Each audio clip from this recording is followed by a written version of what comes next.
12ਵੀਂ case जी मार बाप काठिया तो दूसरा मीर मल दा खरोड़। मैं पढ़ता पिया जी। इस नूं अगे लाइक फॉलो शेयर कर छड्डो ते कमेंटां दसो तुहानूं कहानी किहो जी लगदी पई है। कहानी अपने अरूज ते जी। पैरां ते डाह पिया जदों रसाई दा वेला हुंदा है, रहमत इलाही दा हुंदा है। मार बाप उठिया, उस आके उठी ओ काठियों दे सिर वड्डो।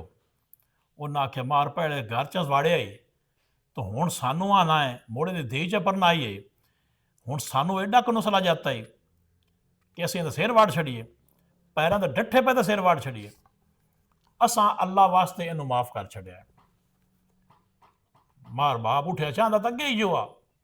उस आख्या जी इनू माफ़ करना लेना तो इत्थे मैं कोई नहीं बाणा, इन मुड़ बहाना ले तो जाके जामरे बहा जाओ। जामरे तां बह सकता है जे कंवर सिंह राजा मारो तां।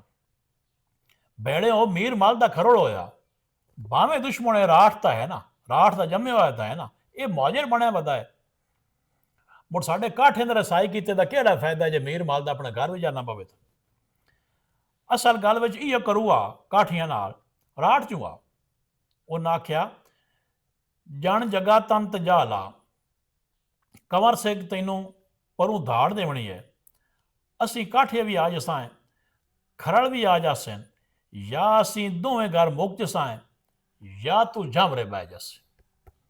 मीर मल दे उथों जान पटिया है ते बतरीया भी नाल इसों जगातन शहर है रावी दा, उनके उत्ते आके जान ला दिता। इसों कंवर सिंह नूं भी दस पाई गई। उस नूं विराश शमीर सिंह दा वैर याद आ, भुलिया था कोई ना। उस दौंसे ते सड़ चा मारी। हुण उहनूं पता जे मीर मल दे आके जान लाया है तो वह भी किसी तैयारी नाल आया बैठा है। जानदा तो अगे ही आप केडा कड़मा है। वो चढ़ के आया है, हाथी झूलते खड़े, चगिरदों जगातां नूं घेरा है। मार बाप भी अपने कटक लेके आ गया। मार बाप जायजा लिया है बई ए तोपां ये तो हिक्का काफी है खरला ते काठियां नूं, इन्हां दे अगे असां की तगड़ा है। मार बाप कंवर सिंह नूं आ मिलिया है, उन्होंने रसाई का कोई ना पता। कंवर सिंह बड़ा खुश होया, मेरी मदद करन आया है। मार बाप उसके तंबू के इर्द गिर्द 1000 डाची बाई, हर डाची के नाल एक तलवार वाला बाया है। वह पे जानता है भी मेरी हिफाजत कारण किला पे बनाइंदा है।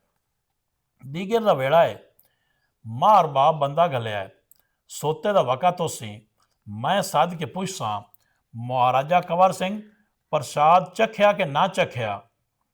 उस वेले तलवार चल जानी चाहिए।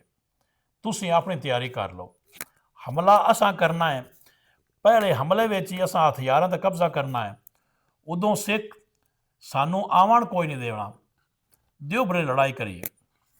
ये तोपां वगन तो असां तो पहले हुले भी लगिया जाना होया, ना खरना रहना है तो ना काठियां रहना है।